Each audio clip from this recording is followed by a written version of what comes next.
The Reaper's wife finds out how many people he's deleted. Let's get into it. Before we get into this video today, make sure you hit that like and subscribe button. We're on the road to 3,500 subscribers, and we're going to continue to grow over here. So go ahead and join us while you're here. Let's get into this video. I don't know. I'm doing my own thing. I didn't have the micromanagement. Yeah. It was zero of that. It was just like, dude, this is your job. This is what you have to do. Be here at this time. This is the mission. Do it. Don't mess it up, and you get paid good, you know? I'm married to the Reaper now. Yeah, but I never talked to her about it. I never, even when she knew about it and she did ask, I was just like, I mean, I guess I killed some people, but I never had I didn't want to tell her how many. And I didn't want to tell her that, you know, this wasn't my first rodeo. Like, I've probably killed more people as a machine gunner than I did as a sniper by far. Really? Hell yeah. Oh, yeah. But you couldn't confirm all those because it's like there's so much shit going on? Yeah, and it was just normal. Like, your average guy in battalion has got a lot of killing under his belt. It's just as a sniper, it's extremely personal and rare. But yeah, guys are, yeah, it's easy to kill someone in battalion, Ranger battalion. At the time of war, it was easy. You know, you're always in the fight, always in the fight. How soon after getting back did you make the official decision to leave? Right after. My contract was up in October. We got back in July. Yeah, cop died July 18th. We got back. So around August is when I got back. And my contract was up that following year in October, 2010.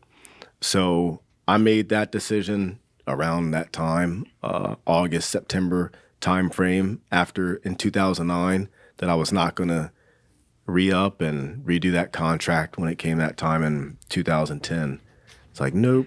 And then, yeah, that was just, and because of the way the schedule was lined up, I was going to miss out on that next deployment because it would have overlapped my contract. So I just missed that deployment. If I would have re-enlisted and signed up for additional time, I would have made that, but there was no way. Game wasn't in you for that. I was done, man. Mentally checked out. I felt like I had lived the dream that I thought I wanted to live. Felt like I accomplished it. Do I wish I could have gone back and done more stuff? Yeah. Well, you did get into private contracting, right? Yeah. But it wasn't like Delta Force, you know? I didn't, you know, I would have loved to, at a different time and era, throw my hat in for that. Do I think I would have made it? No. But it would have been cool to try out. Why do you think you wouldn't have made it? I'm not walking 40 miles, bro. For no one. for no one. No. I'm a 12-mile, 15-mile guy. Okay. But they're talking 40 in the mountains, and I'm just not doing that. No. It's not that important for me, you know? Yeah, I got out, did contracting. So I remember the day I got out, man. We left the apartment complex, and I flicked off the apartment complex, and I flicked off Joe. I'm like, I'm never, ever coming back here.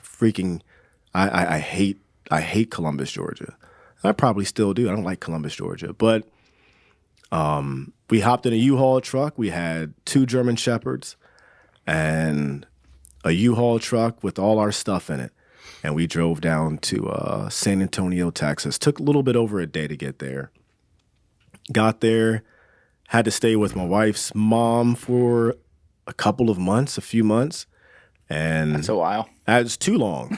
That's why I went right back overseas to Iraq and picked up contracting. That's no joke. That's like one of the big reasons. So I was like, there was no other job really out there like that for me. So I said, I'm going to, pick up contracting.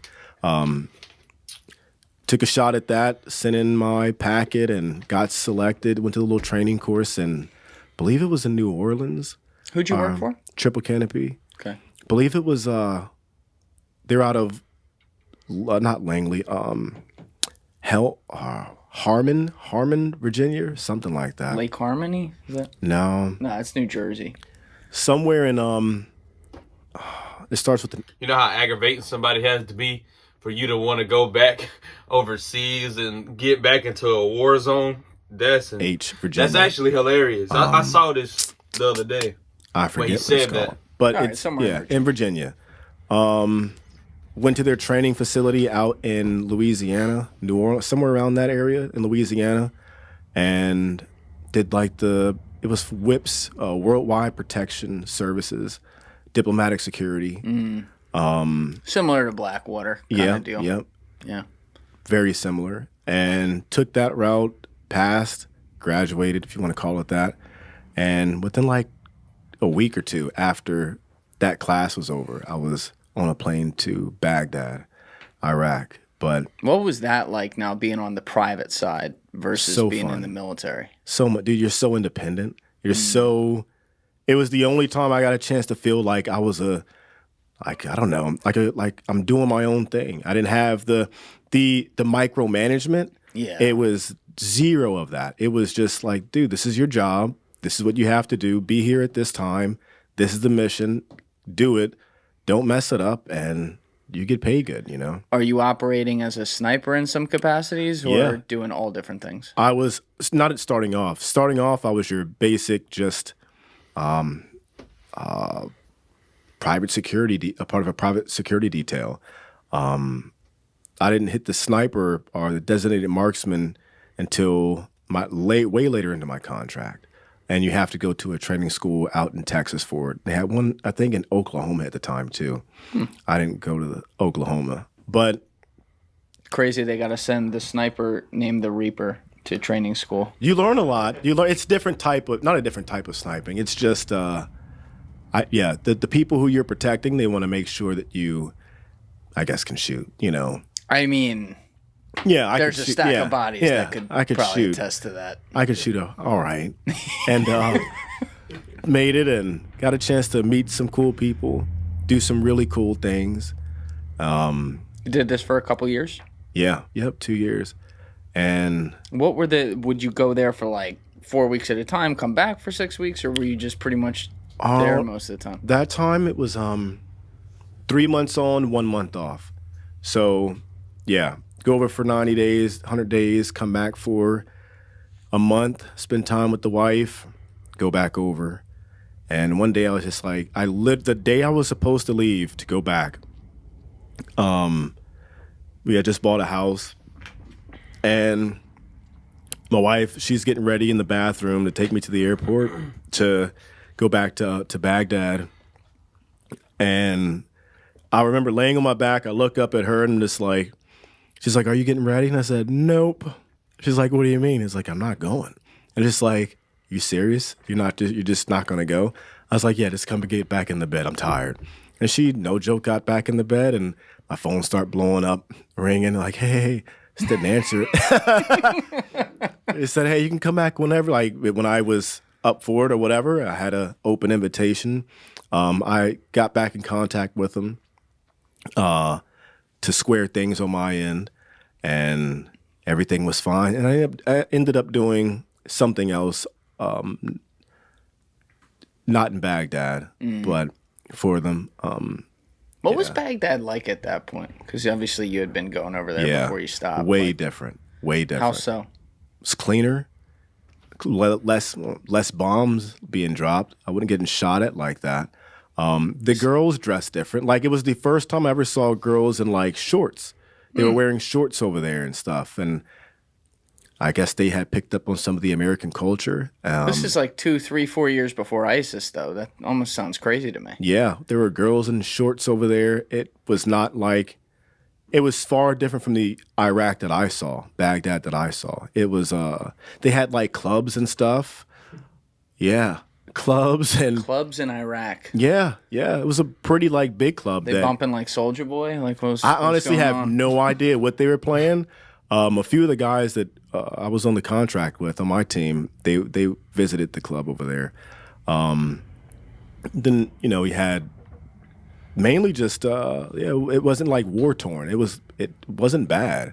Like Baghdad, at least, wasn't bad. There were places that were like sketch, and you back of your hairs on the back of your neck stood up. But for the most part, it wasn't like it was just far different from what I experienced in, you know, after the invasion and during some of the height of the war in Iraq. Thank you for watching the video, guys. If you have Man, I could sit there and listen to that dude talk forever, because like those kind of stories and stuff like that, that's pretty interesting to me. And you know, it's just, you know, it's entertaining. So I'm pretty sure a lot of y'all can listen to him too, because that's the reason you clicked on this video. But anyway, appreciate you guys for watching. Make sure you like and subscribe. I'm gonna catch y'all in the next one. I'm gone.